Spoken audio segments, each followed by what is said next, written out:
The night my parents locked my child out of their house. I didn't know it yet, but that was the night my family ended. Not because of screaming, not because of violence, not even because of hatred. It ended because a child stood on a porch holding gifts that no one wanted, and the adults inside decided that silence was easier than decency. I came home late that Christmas night, later than I'd promised.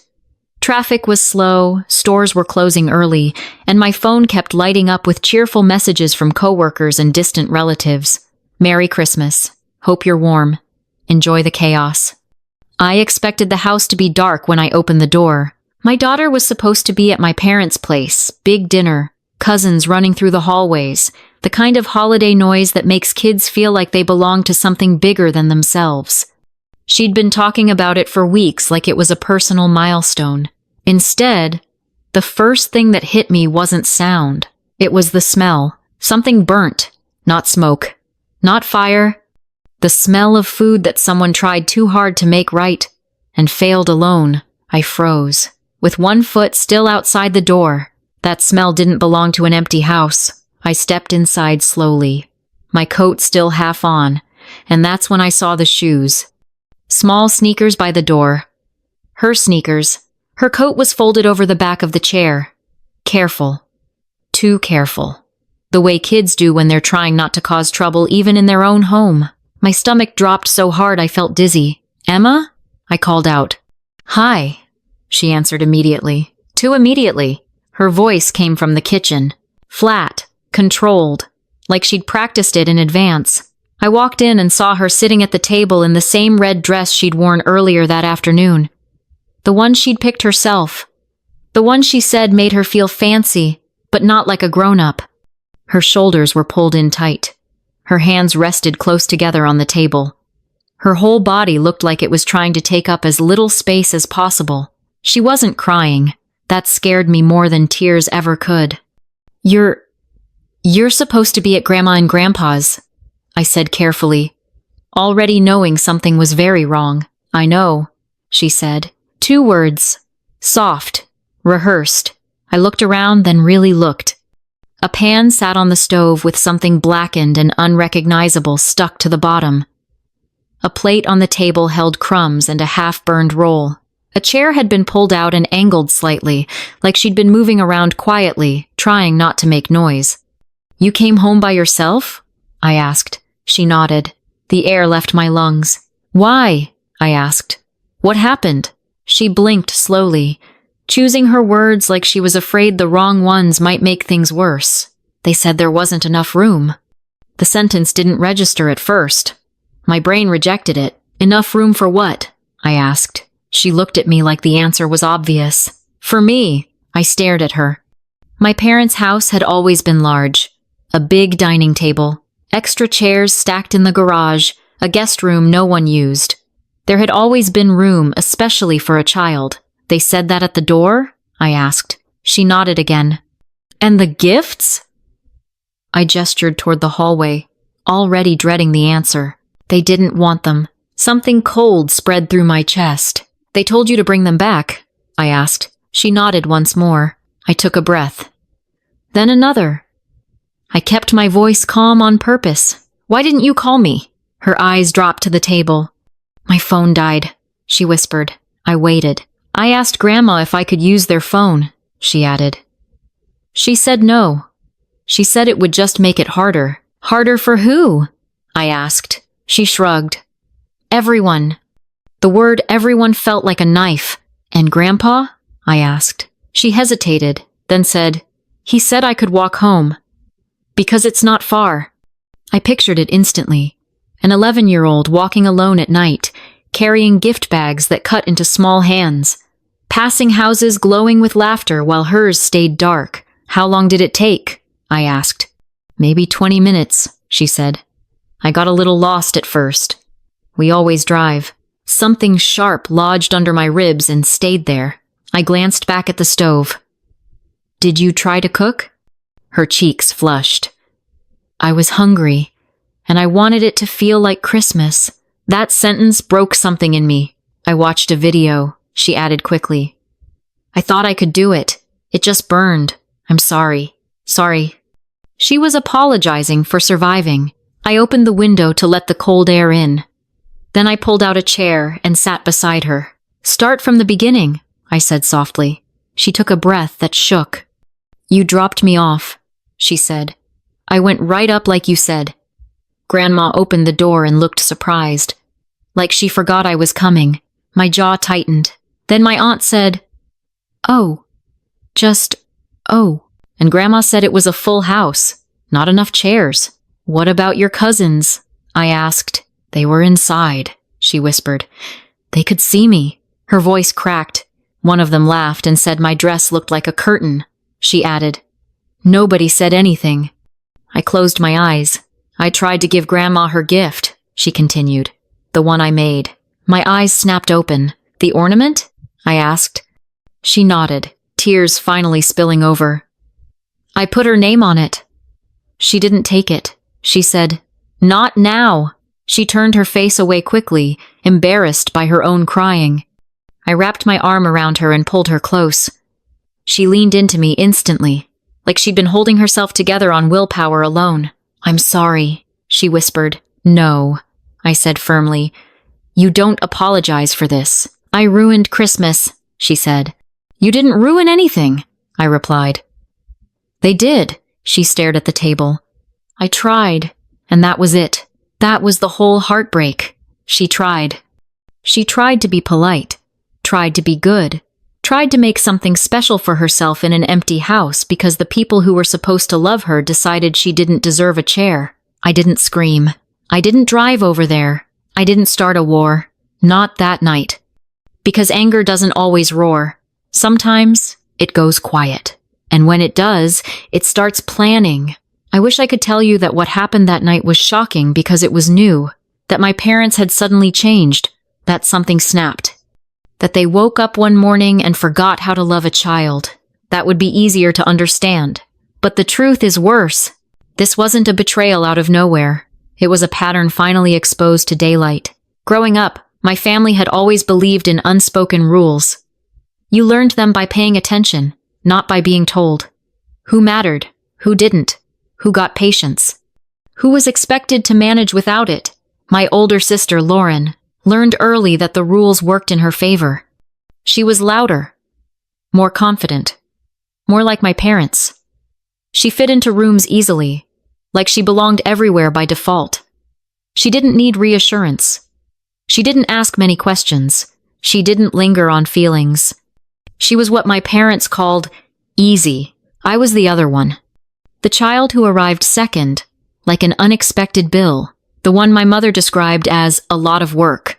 The way someone complains about a heavy box they don't want to carry. Not cruel, worse, casual, like needing care was a flaw instead of a phase. By the time I was old enough to understand tone, I understood my place.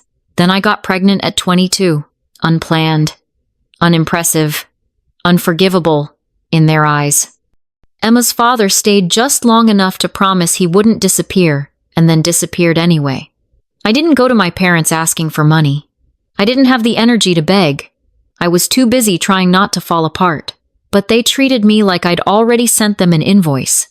My father's first reaction was, "So what? We're supposed to pay for this." My mother's was quieter, sharper. "You're ruining this family," as if my pregnancy had personally burned down their house. They bought one baby outfit. One. My mother held it up proudly in front of relatives like she'd sponsored a charity. "We help her," she said. Then they went back to their lives. Lauren played her part beautifully. She showed up with advice. She disappeared the second anything required effort. She cried when it made her look generous. She talked about sacrifices she never made. I moved out. I worked. I raised Emma alone. I took a job with steady hours instead of chasing dreams. I ate dinner out of plastic containers in my car more nights than I care to admit. It wasn't glamorous. It was survival. And survival suited me better than begging. The only person who never treated me like a mistake was my grandmother, Margaret. She didn't lecture. She didn't pity. She just showed up, quietly, consistently, the way real love does. Margaret wasn't soft in the way people expect grandmothers to be. She was blunt, practical, frugal to the point of comedy. She once told me, "If you buy something full price, you deserve whatever happens next," like it was a moral law. But she was warmth in a family that treated affection like a limited resource. As she got older, her body slowed down. Her legs weakened. Pain crept in, the kind that turns short distances into mountains. Her mind stayed sharp, too sharp, according to my mother, who liked to dismiss her opinions when they became inconvenient. My parents treated Margaret like an obligation, a task, something to tolerate until they could get back to their real lives. They called once a week and bragged about it. They visited once a month, took photos, posted captions about how family is everything, then left. Lauren was the same. If Margaret was a person, Lauren forgot she existed. If Margaret was an inheritance, Lauren suddenly cared deeply. I was the one who drove Margaret to appointments, the one who brought groceries, the one who learned how to help her stand safely so she wouldn't fall. I even took a short caregiving course because I was tired of guessing with someone I loved. At some point, my parents moved into a house everyone referred to as the house Grandma gave them. That phrase became gospel. Grandma gave them the house. Grandma wanted them to have space. Grandma wanted family together. After they got it, they visited her even less. Margaret, meanwhile, chose to live in a small apartment. She said it was easier, less to manage, less noise. She liked comfort, not attention. That's why Christmas mattered. This year, Margaret couldn't handle the big gathering. Too many stairs, too much chaos. My parents didn't offer to go to her, didn't offer to bring dinner, didn't even suggest video calling until I did. So, I chose her. And I chose Emma too, by letting her go to the family Christmas she'd been dreaming about. My parents' house was always immaculate, fancy, organized, the kind of place Emma loved. Cousins, games, cookies, a sleepover that felt like a milestone. Emma poured her heart into those gifts. Saved money. Made things by hand. She didn't mind me not coming. To her, it was still family. That's what made it so crushing when they told her there wasn't enough room. While they sat around their table feeling satisfied with their perfect holiday, they had no idea what they'd set in motion. That night, I had 2 jobs. Get my daughter back to herself, and make sure my parents couldn't hurt anyone else while she was still bleeding on the inside. I didn't lecture Emma about the stove. I didn't point to the burnt pan like evidence in a case against her independence. Safety could wait. Shame couldn't. I made hot chocolate. Extra marshmallows. Trauma is not the time for moderation. She sat at the table holding the mug like it was the only warm thing left in the world. Her eyes kept drifting to the gifts by the door. Still perfect. Still unwanted. I kept thinking I should drive over there.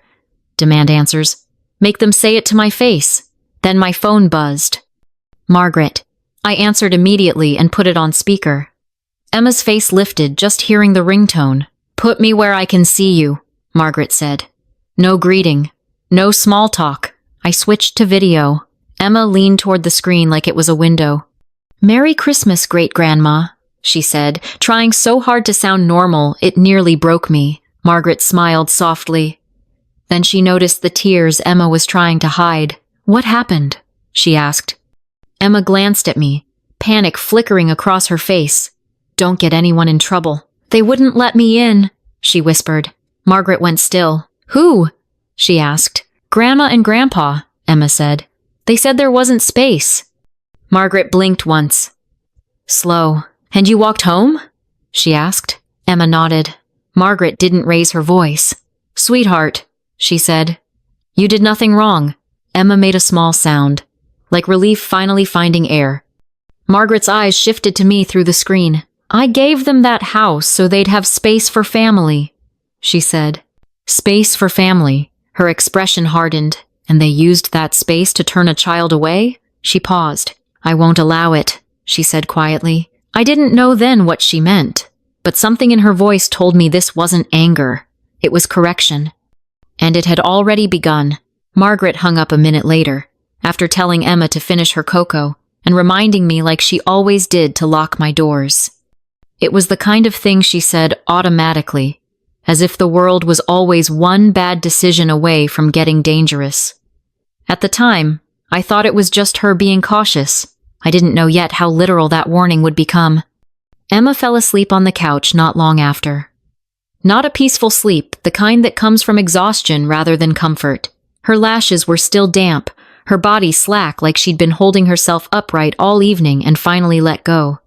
I watched her for a long moment, memorizing the steady rise and fall of her chest, committing it to memory like proof that, at least for that moment, she was safe. I carried her to bed, tucked the blanket under her chin, and stood in the hallway afterward, listening to the quiet of the house. That was when my phone rang. My mother's name lit up the screen. I knew before I answered that she wasn't calling to ask if Emma was okay. "What did you do?" she snapped the second I picked up. "No hello. No concern. Just accusation." "What are you talking about?" I asked. "Don't play dumb," she said. "Your grandmother called us. She's saying the house isn't ours, that we have to move." My stomach dropped hard. "What?" I said, genuinely stunned. "You think this is funny?" My mother shrieked. "While we were celebrating, you went behind our backs and poisoned her against us." "I didn't plan anything," I said carefully. "I didn't even know." "Oh, please," she scoffed. "You've been circling her like a vulture for years. Something in me went cold and clean." "My daughter came home alone tonight," I said, my voice low. "She was turned away at your door. She walked home with gifts you refused to take." There was a pause, just a fraction of a second where I could almost hear her searching for a way to make that irrelevant. Then she hissed, "Don't change the subject." "You excluded a child," I said. "On Christmas, we didn't have enough chairs," she snapped. "And she was fine. You're raising her to be dramatic, just like you." "She stood outside your door," I said, each word measured. "And you wouldn't even let her use your phone. You should have kept her with you then," my mother shot back. "You're the one who abandoned her." The audacity almost made me laugh. Then she said it, the sentence that felt like it had been waiting years for the right moment. "We should have excluded you a long time ago." I went very still. "You're not going to rewrite what you did," I said quietly.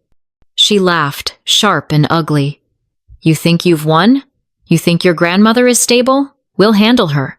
The line went dead. I stood there staring at my phone, my pulse roaring in my ears. Emma slept down the hall. Margaret had promised she would undo something.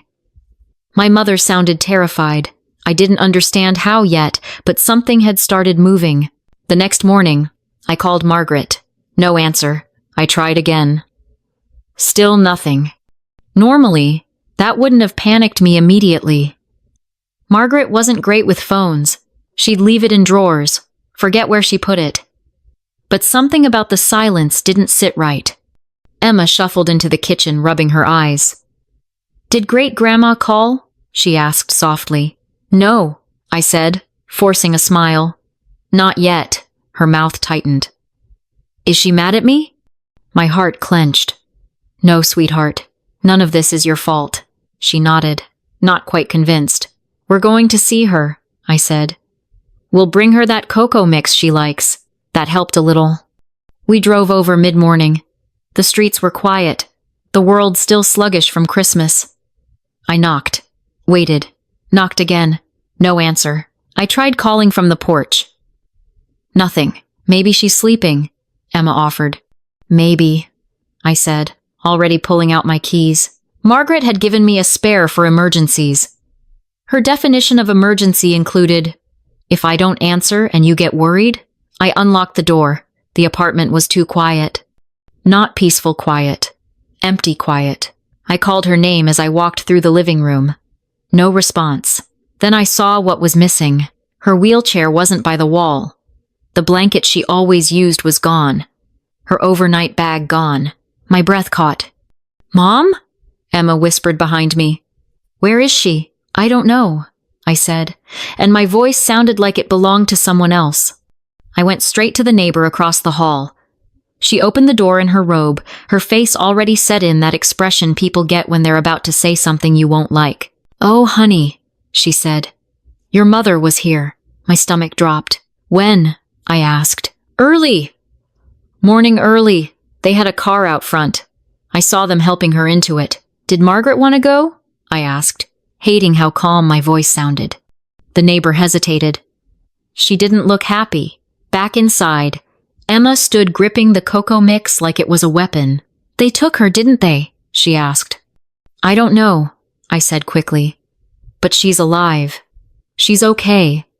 We're going to find her. I didn't believe myself. I just needed Emma to borrow my calm. I called my mother. Voicemail. My father. Voicemail. Then Emma said, maybe they took her to their house. It was the first sensible thought all morning. We drove. When we pulled into my parents' driveway, I didn't even shut off the engine properly. I got out and knocked hard. My mother opened the door like she'd been expecting me. Where is Margaret? I demanded. Lower your voice. She snapped. Where is she? She's fine, my mother said. And you're not coming in to upset her. I'm not here to argue, I said, my voice cold. I'm here to see my grandmother. My mother stepped into the doorway, blocking me. After what you did, I didn't do anything, I cut in. Except come home to my child alone with burned food because you wouldn't let her inside. Don't start, she hissed. I'm not starting, I said. I'm finishing. Emma stood behind me, very still. Margaret is resting, my mother said. She doesn't need your drama. Then let her tell me that, I said. Let me hear it from her. No. That single word changed everything. Not because I expected kindness, but because she was blocking me from even seeing her. That wasn't family drama. That was control. I pulled out my phone and dialed 911. My mother's face twisted. Are you serious? Yes, I said. I'm serious. I told the dispatcher the facts. My grandmother was missing from her home. Her mobility equipment was gone. My parents had taken her and were refusing to let me confirm she was safe. The officers arrived quickly. My mother switched into her pleasant voice immediately. There's been a misunderstanding. We need to see your grandmother, the officer said. She's resting. We still need to see her. They went to the back room. Margaret sat there in her wheelchair, blanket across her lap, eyes sharp. When she saw me, something in my chest finally loosened. Are you okay? The officer asked her. No, Margaret said. I want to leave. My mother protested. She's confused. If you interrupt me again, Margaret said calmly, I'm adding it to the list. The officer looked at her. Do you want to go now? Yes. When Margaret rolled past my mother, she didn't even look at her.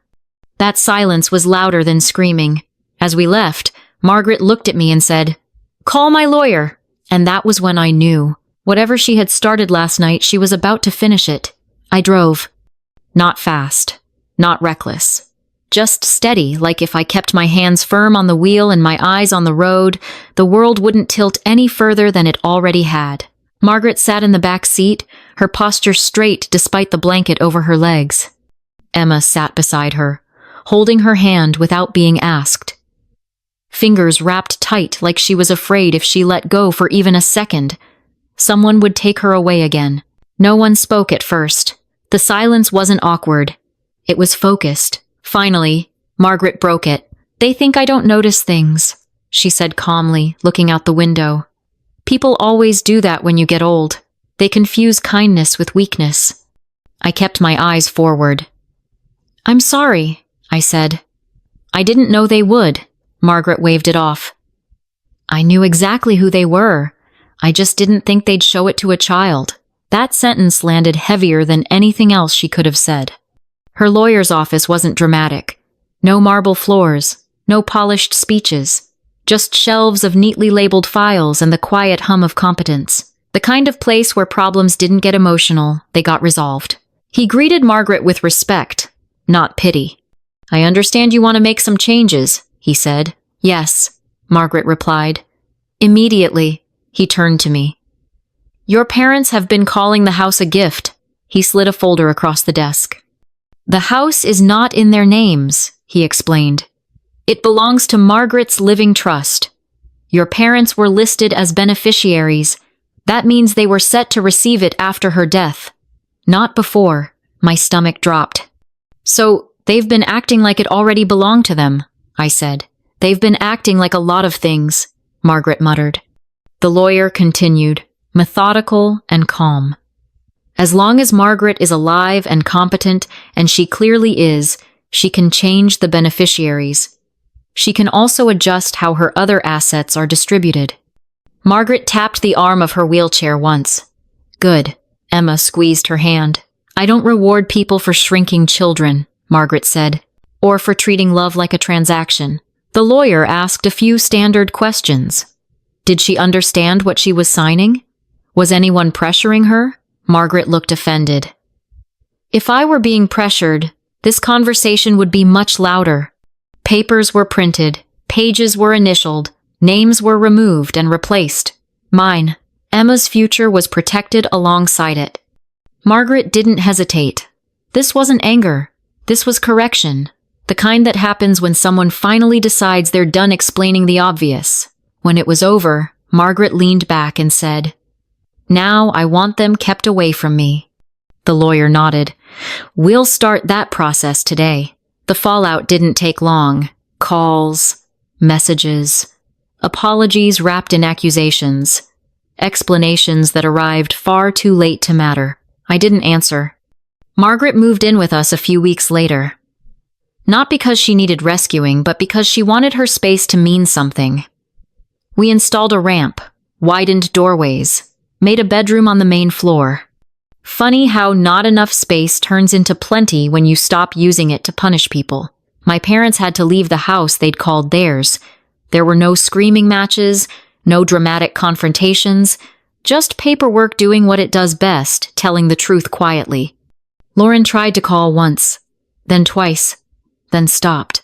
Emma changed slowly. Not louder, not bolder, calmer. She stopped apologizing for existing. One night, months later, she asked me, Mom, yes? Was it bad that I wanted them to feel it? I thought about that. No, I said. It's human. But what matters is that you're safe now. All away. She nodded and went back to her drawing. Margaret watched her from across the room, eyes sharp and satisfied. People think justice has to be loud, she said. It doesn't. It just has to be final. And it was. The next Christmas didn't look the way holidays are supposed to look in commercials. There was no long dining table crowded with people who talked over each other. No forced laughter. No pretending everything was fine because it was easier than telling the truth. No performance of togetherness for the sake of tradition. Instead, there was quiet. Not the heavy kind, the honest kind, the kind that leaves room to breathe. Emma woke up early that morning, padding into the living room in mismatched socks, her hair sticking up in a way that made Margaret laugh before she could stop herself. Margaret was already awake, sitting by the window with a blanket over her legs, watching the snow fall like it was something rare and fragile she didn't want to miss. Is it okay if I open one?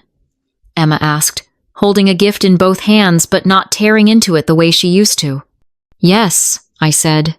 It's more than okay. She smiled, not the careful smile she used to wear, the one that asked permission just to exist. This one was real.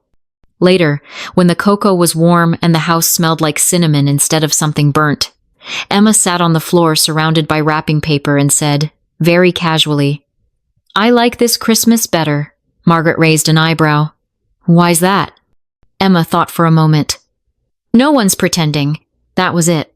That was the sentence. No one's pretending. After everything that happened, the police, the lawyer, the paperwork, the quiet unraveling of a family that thought it was untouchable, that was what remained. The truth. Simple. Clean. People ask me sometimes if I regret it. They don't usually ask directly. It comes out sideways. In tone. In raised eyebrows. In phrases like, but they're still your parents. Or, family is complicated. Or, my favorite, I'm sure they didn't mean it. As if intention matters more than impact. As if a child standing outside a locked door on Christmas is something you can accidentally do. I don't regret it. What I regret is how long I normalized being treated like I was optional. How long I taught my daughter without meaning to that love was something you earned by being quiet and grateful and small. Emma doesn't do that anymore. She takes up space now, not loudly, just confidently. She speaks when she's uncomfortable. She asks for help without apologizing. She doesn't assume rejection before it happens. That alone tells me everything I need to know. Margaret is still Margaret. Sharp, observant, unimpressed by nonsense. She sits at the table sometimes and watches Emma talk, really watches her like she's memorizing something important. One afternoon, not long ago, Margaret said, "People always think power looks like shouting." She paused, then added, "But the most dangerous thing in the world is someone who stays calm and decides they're done." I think about that a lot. I think about the version of myself from a year ago, the woman standing in her kitchen, staring at a burnt pan and a child who thought she had ruined Christmas just by existing. I wish I could reach back through time and tell her this. You don't fix things by staying quiet to keep the peace. You fix them by choosing who you're willing to protect. And sometimes, protection looks like walking away. Sometimes it looks like paperwork. Sometimes it looks like letting people face consequences they were sure would never come. I never called my parents again. They tried, at first. Apologies wrapped in blame. Promises that required forgetting. Explanations that somehow always centered them as the victims. I didn't argue. I didn't debate. I just stopped engaging. Silence, used correctly, is not weakness. It's boundaries. Emma asked me once if we would ever see them again. I told her the truth. "I don't know," she nodded. "That's okay," and it was. If you're listening to this and part of you feels uncomfortable, if part of you is thinking, "I don't know if I could do that," I want you to hear this clearly. This story isn't about revenge. It's about interruption. Interrupting a pattern before it teaches the next generation that pain is normal. Interrupting the lie that blood alone earns access to you or your child. Interrupting the idea that being the bigger person means accepting harm quietly. I didn't destroy my family. I stopped letting them destroy my daughter. There's a difference. And here's the part people don't like to admit out loud. When you finally choose yourself or your child, some people will be furious. Not because you're wrong, but because you're no longer available to absorb their behavior. That anger tells you everything. I don't know what my parents tell people now. I don't need to. I'm not responsible for managing the narrative of people who refuse to show up when it mattered.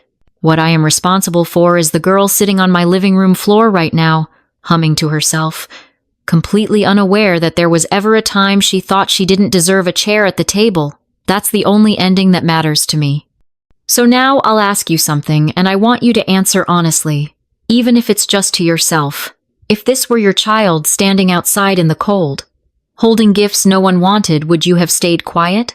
If your answer is no, type 1 in the comments. If you think you would have handled it differently, type 0. Not to argue, not to prove anything, just to see where people really stand when the story isn't abstract anymore. And if stories like this, stories about boundaries, about quiet strength, about choosing the people who can't protect themselves yet, if those stories matter to you, stay here. Sometimes the most important conversations don't start loud. They start with someone finally telling the truth and refusing to shrink it for anyone else.